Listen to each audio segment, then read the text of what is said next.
तो मूवी की शुरुआत होती है इस टकले मेसन से, जो कि अपने प्राइवेट जेट से अपनी गर्लफ्रेंड अमेलिया के साथ एक शहर में जा रहा था। असल में इस शहर में उसे एक ऑक्शन में बुलाया गया, जिस ऑक्शन को यहाँ के रिचेस्ट लोग होस्ट कर रहे थे। तब मेसन और अमेलिया वहाँ काफी घंटे तक घूमते रहे, जिसके बाद इनकी मुलाकात मिस्टर परेश से हुई, जो कि इस ऑक्शन को होस्ट कर रहे थे। साथ ही वो काफी रिचेस्ट भी थे, जिनके सामने मेसन और अमेलिया ने अपनी बड़ी बड़ी हाँकना शुरू कर दी कि हमें तो लग्जरी गाड़ी इकट्ठा करने का बड़ा शौक है। तब ये सुनकर परेश काफी इम्प्रेस हुआ कि उसे भी गाड़ियां इकट्ठी करने का बहुत शौक था। इसलिए वो अमेलिया और मेसन को अपने गैराज में ले आया, जहां उसने सबसे महंगी अपनी $22 मिलियन वाली कार दिखाई, जिसको ना तो वो कभी बेचेगा और ना ही ज्यादा बाहर निकालेगा। तब उस कार को देखते ही अमेलिया और मेसन उस कार में बैठना चाहते थे, इसलिए वो परेश की परमिशन लेकर उस कार में बैठ गए। जहां कार स्टार्ट होते ही अमेलिया ने अपनी एक हैकर लिंक को इशारा किया, तो लिंक ने यहाँ का सिक्योरिटी सिस्टम बंद कर दिया। जिस बीच मेसन के आदमियों ने परेश के ऊपर हमला करके उन्हें यहाँ से साइड कर दिया, ताकि मेसन और अमेलिया ये कार यहाँ से लेकर भाग जाए। असल में ये दोनों प्रोफेशनल चोर थे, जो कि यहाँ इस कार को ही सिर्फ चुराने आए थे, जो कि इन्होंने बहुत स्मूथली चुरा भी ली, क्योंकि बाहर इनकी टीम एक ट्रक के साथ इनका वेट कर रही थी, जिसमें इन्होंने इस 22 मिलियन की कार को बड़ी आसानी से ट्रांसपोर्ट कर लिया। तब इनकी ये चोरी बड़ी स्मूथली वर्क कर रही थी, लेकिन तभी यहाँ FBI की टीम ने इनका पीछा करना शुरू कर दिया, जिसे देखते ही ये कंफ्यूजन में आ गए कि आखिर FBI को इनके प्लान के बारे में कैसे पता चला। तब इस कंफ्यूजन को अमेलिया ने सॉल्व कर दिया, क्योंकि उसने अब मेसन पर ही गन पॉइंट कर ली, क्योंकि असल में वो अब FBI एक एजेंट ही थी। तब ये सच पता चलते ही मेसन का दिल टूट गया, क्योंकि वो अमेलिया से प्यार करता था, पर फिर भी उसने अपनी टीम को प्लान बी के हिसाब से पानी में कूदने को कहा, और वो खुद भी अमेलिया के हाथों से बचकर निकल गया। हालांकि वो इस कार को तो चोरी नहीं कर पाए, लेकिन वो यहाँ से भागने में सफल रहे, जिसके बाद अमेलिया भी वापस FBI के पास ही चली गई। और वैसे हाँ, मैं बताना भूल गया दोस्तों कि the unseen the explore introduce करते हैं कैश आउट। तो अब कहानी 3 महीने आगे आई, जहां मेसन अब कबीर सिंह बन चुका था। वैसे इसके 3 महीने में एक भी बाल नहीं आया, वारे टकले। तभी यहाँ मेसन का छोटा भाई और इनका गैंग का ही एक मेंबर स्वान आया, जो बोला, देखो मैं एक बैंक में चोरी करने का प्लान बना रहा हूँ। इसको सुनते ही मेसन ने साफ मना कर दिया कि नहीं, मैं अब किसी भी लफड़े में नहीं पड़ना चाहता। तब सॉन उसे कन्वेंस करने की कोशिश करने लगा, लेकिन जब मेसन नहीं माना तो वो यहाँ एक फोन छोड़कर चला गया कि अगर तुम्हारा मन बदल जाए तो मुझे कॉल कर लेना। लेकिन मेसन का मन 3 दिन में भी नहीं बदला। तभी उसे एक दिन लिंक की कॉल आई कि तुम आज की चोरी के लिए अभी तक क्यों नहीं आए। जो सुनते ही मेसन थोड़ा चौंक गया कि आज की चोरी। असल में सॉन ने पूरी गैंग को ये कहा था कि मेसन ने चोरी के लिए हाँ कही है, इसीलिए तब वो इस पूरे मैटर को संभालने के लिए सॉन के पास ही जाने लगा। जिस बीच सॉन एक बैंक के मैनेजर के पास पहुंचा, जहां उसने उस मैनेजर के फिंगरप्रिंट मांगे। तब वो मैनेजर बोला कि भाई ये एक फिंगरप्रिंट है, ना कि सब्सक्राइब, जो कि मैं तुम्हें ऐसे ही दे दूं। स्वान ने उसे अपनी पिस्टल दिखाई कि फिंगरप्रिंट तो देना ही पड़ेगा बेटा, और सब्सक्राइब बटन तो दोस्तों आपकी मर्जी है। खैर, अब सॉन ने उस मैनेजर से फिंगरप्रिंट ले लिया, जिसके बाद मेसन उसे रोकने आया कि नहीं, तुम ये सही नहीं कर रहे। जिस पर सॉन बोला कि अब हम नहीं कुछ कर सकते, क्योंकि प्लान स्टार्ट हो चुका है। इसलिए अब ये लोग बैंक में घुस गए, जहां ऑलरेडी इनकी टीम पहले से ही सारा मैटर संभालने के लिए रेडी थी। इसलिए तब इन्होंने मैनेजर को कोने में लेकर उसे वॉल्ट खोलने के लिए कहा, लेकिन मैनेजर ने तो उल्टा यहाँ इमरजेंसी बटन दबा दिया, जिसकी वजह से यहाँ सिक्योरिटी वाले गन लेकर आ गए और फिर वेसन की टीम ने यहाँ की सारी सिचुएशन को अपने हाथ में लिया, जिसके बाद इन्होंने सारे कस्टमर को अपना हॉस्टेज बना लिया। तब इन तीनों ने वॉल्ट में एंट्री करी, जहां मेसन सॉन से पूछने लगा कि आखिर तुम्हारा टारगेट क्या है, जिस पर सॉन ने बताया कि असल में मैं यहाँ एक फ्लैश ड्राइव के लिए आया हूँ जिसमें मिलियंस ऑफ डॉलर की क्रिप्टो करेंसी है। तब ये सुनते ही मेसन इस प्लान को जल्दी से आगे बढ़ाने लगा, जहां ये उस वॉल्ट में घुसकर वहां की फ्लैश ड्राइव ढूंढने लगे। लेकिन असल में जैसे ही उनके हाथ ये वॉल्ट लगा तो इन्होंने अपने उस वॉल्ट का एक्सेस अपनी उस हैकर लिंक से एक्सेस करवा लिया, लेकिन असल में उस वॉल्ट में कोई फ्लैश ड्राइव थी ही नहीं, जो देखकर वो मैनेजर हंसने लगा कि मैं तो ये जानता ही था, इतनी बड़ी रकम की फ्लैश ड्राइव हम लोग ऐसे ही थोड़ी ना रख देंगे। जो सुनते ही मेसन का गुस्सा सॉन पर उतरने लगा कि आखिर ये तुम्हारी कैसी प्लानिंग है, इसमें हम फर्स्ट स्टेप पर ही फेल हो चुके हैं। तभी यहाँ बैंक के बाहर FBI की पूरी टीम आ गई, जिसमें इस केस को हमारी एमेलिया ही हैंडल कर रही थी।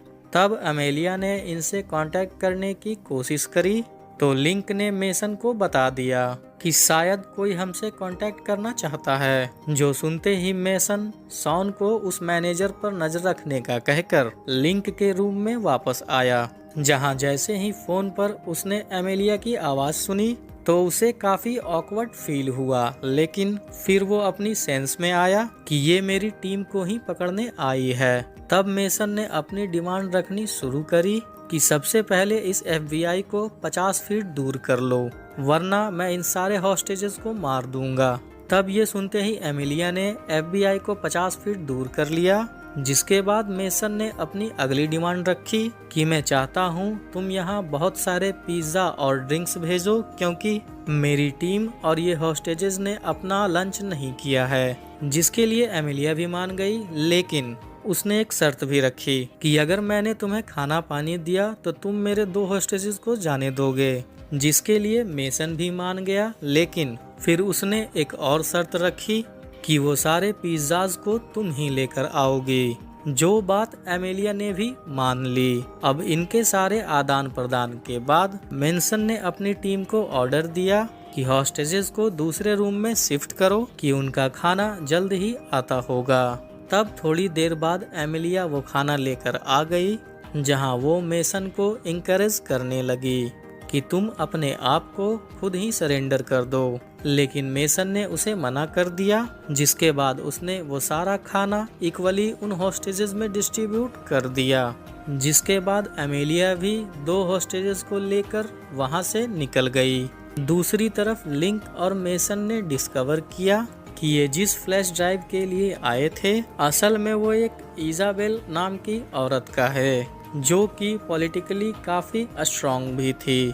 तब इन्होंने उस वॉल्ट की लोकेशन निकाली, जिसके बाद इन्होंने सॉन को ऑर्डर दिया कि तुम उस वॉल्ट की लोकेशन चेक करने जाओ। लेकिन तभी वो मैनेजर सॉन पर हमला करके यहाँ से भाग निकला, तो ये देखकर मेसन उस मैनेजर का पीछा करने लगा, जहाँ थोड़ा सा ही भागने पर उसने उस मैनेजर को कोने में लिया और वहां से उसे लेकर लिंक के पास आ गया। तब उसने मैनेजर को मारने की धमकी दी, जो सुनते ही मैनेजर उस वॉल्ट की लोकेशन बताने के लिए तैयार हो गया। असल में इजाबेल का वॉल्ट एक हिडन सीक्रेट रूम में रखा गया था, लेकिन मैनेजर ने उन्हें एक और एडवाइस दी कि मैं चाहूंगा कि उसका वॉल्ट मत छुओ, एक वो पावरफुल टाइकून एविल की बीवी है।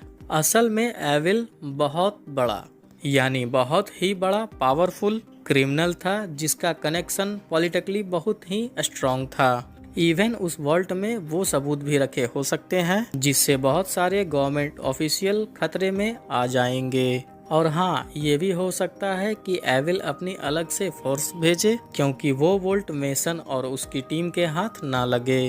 तब ये सुनकर भी मेसन ने प्लान को आगे बढ़ाने का ही सोचा, जिसके बाद वो उस वॉल्ट को सर्च करने के लिए निकल गए।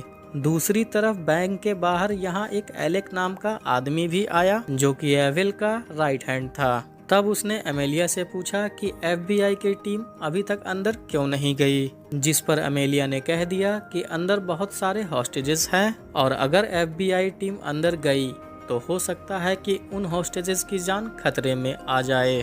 तब एलेक्स ने डिमांड करी कि एमेलिया उन रॉबर्स को 1 घंटे में बाहर निकाले, वरना CIA की टैक्टिकल टीम उन रॉबर्स को खुद पकड़ लेगी। तब ये सुनते ही एमेलिया को थोड़ा शक हुआ, इसलिए उसने अपने सुपीरियर फेवरियो से सारी बात पूछी, जिस पर फेवरियो ने साफ कह दिया कि एलेक्स एविल का राइट हैंड है तो हम उसके केस में कुछ भी नहीं कर सकते। और हाँ, वो रॉबर शायद जिस वर्ल्ड को ढूंढ रहे हैं उससे बहुत सारे गवर्नमेंट ऑफिशियल खतरे में आ जाएंगे, तो इसलिए इनके ऊपर पॉलिटिकल प्रेशर भी है कि इन्हें उस रॉबर्स को कैसे भी करके पकड़ना ही होगा, इसलिए अब इसमें FBI कुछ भी नहीं कर सकती। दूसरी तरफ मेसन, सौर और वो मैनेजर यहाँ दीवार तोड़ने लगी, क्योंकि इनका बिलीव था कि इजावेल्ट का वॉल्ट यहीं किसी सीक्रेट रूम में रखा गया होगा।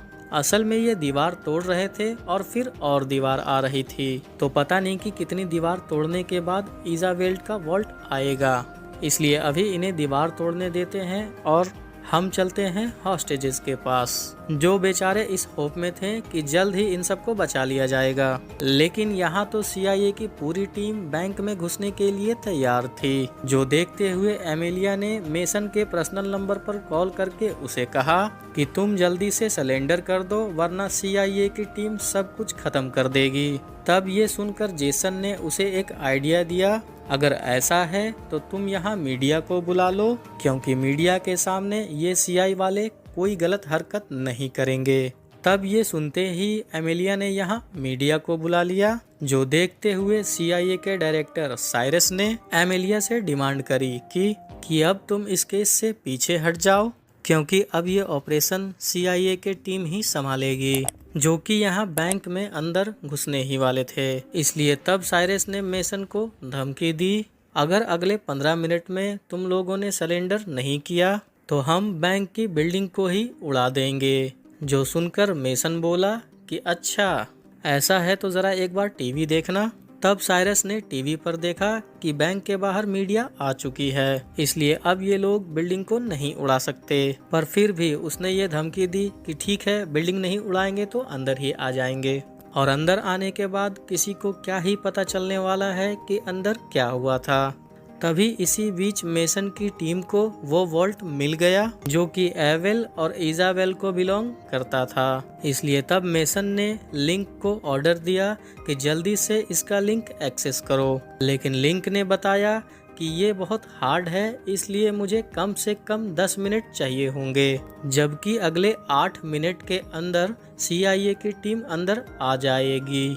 तब ये देखते हुए मेसन ने अपनी टीम को ऑर्डर दिया कि एक एक करके इन हॉस्टेज को बाहर निकालना शुरू कर दो, जिस बीच लिंक इस वॉल्ट का सारा एक्सेस ले लेगी। तब ये देखकर वो मैनेजर भी एज अ लास्ट हॉस्टेज इस बिल्डिंग से बाहर निकला, जिसके बाद मेसन का ग्रुप एक एक करके सरेंडर करने लगा। जिस बीच जब शॉन की बारी आई तो उसने मेसन से अपनी गलतियों की माफी मांगी, लेकिन मेसन ने उसे अभी के लिए जाने दिया, जिसके बाद बैंक में मेसन और लिंक ही बच गए। तब साइरस की टीम ने CIA को ऑर्डर दिया कि अब बैंक में जाकर खेला कर दो, लेकिन जैसे ही वो टीम बैंक में आई तो वहाँ मेसन ने एक बॉम्ब पकड़ रखा था, जहाँ उसने डिमांड रखी कि मुझे जल्दी से एलेक्स से मिलना है, वरना मैं इस बॉम्ब को फोड़ दूंगा। और तब उसके ये कहते ही यहाँ एक बॉम्ब भी फूट गया। और दोस्तों, इस बिल्डिंग में क्या हुआ ये हमें आगे पता चलेगा।